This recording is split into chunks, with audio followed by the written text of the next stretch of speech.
భారతదేశవ్యాప్తంగా స్వతంత్ర ఉద్యమంలో ప్రాణాలర్పించినటువంటి అమరులు భారత స్వతంత్రోద్యమాన్ని సంగ్రామాన్ని గుర్తు చేసుకుంటూ ఆగస్టు 10వ తారీఖు సామ్రాజ్యవాద వ్యతిరేక దినోత్సవం జరపాలని చెప్పి ఆగస్టు 10వ తారీఖు జైలు వరకు కార్మిక సంఘాలు పిలుపునిచ్చాయి.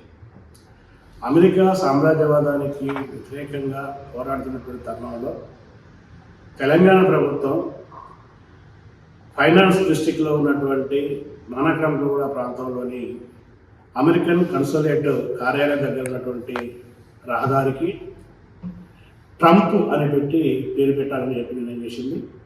దీని సీటు తెలంగాణ రాష్ట్ర కమిటీ తీవ్రంగా వ్యతిరేకిస్తుంది. వెంటనే ఉపసంహరించుకోవాలని చెప్పి డిమాండ్ చేస్తుంది.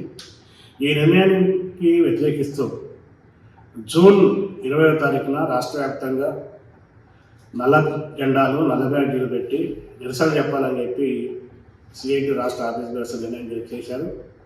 దేశం కోసం, దేశం యొక్క స్వతంత్రం కోసం, దేశం యొక్క సార్వత్రిక స్వావలంబన కోసం, దేశ సమగ్రత కోసం అనేక మంది ప్రాణాలు ఇచ్చినటువంటి జాతీయోద్యమ నేతలు ఉన్నారు.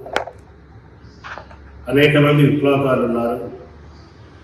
వీళ్ళని విస్మరించి ఈరోజు ప్రపంచం మీద ఆధిపత్యం చెలాయిస్తూ ప్రపంచ మార్కెట్లను కబలించాలి అనేటువంటి ఒక దురుద్దేశంతో యుద్ధోన్మాదాన్ని ప్రేరేపిస్తూ యుద్ధాలు చేస్తూ ప్రపంచ ఆర్థిక వ్యవస్థ, భారత ఆర్థిక వ్యవస్థని చిన్నాభిన్నం చేస్తున్నటువంటి అమెరికన్ సామ్రాజ్యవాద ఒత్తిడికి తలొగ్గి భారత ప్రధాని ఇప్పటికే కంట్రోల్ అంతా కూడా ట్రంప్ చేతుల్లోకి వెళ్ళిపోయింది.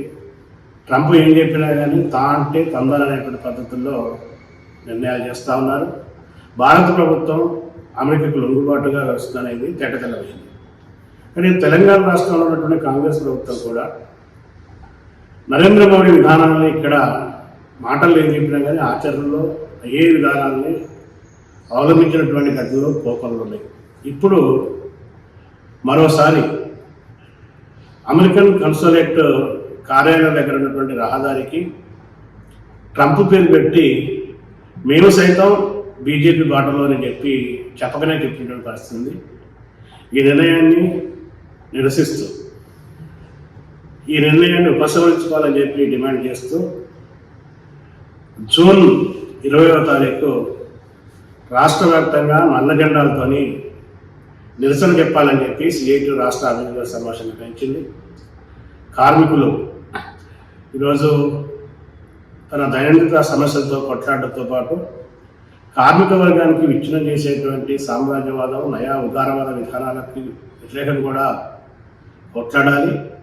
ఈ పోరాటంలో పాల్గొని సామ్రాజ్యవాద వ్యతిరేక భావాలని, సామ్రాజ్యవాద వ్యతిరేక ఉద్దేశాలని వీటిని వెనక్కి కొట్టాలని వెలిపించాలని చెప్పి విజ్ఞప్తి చేస్తాను.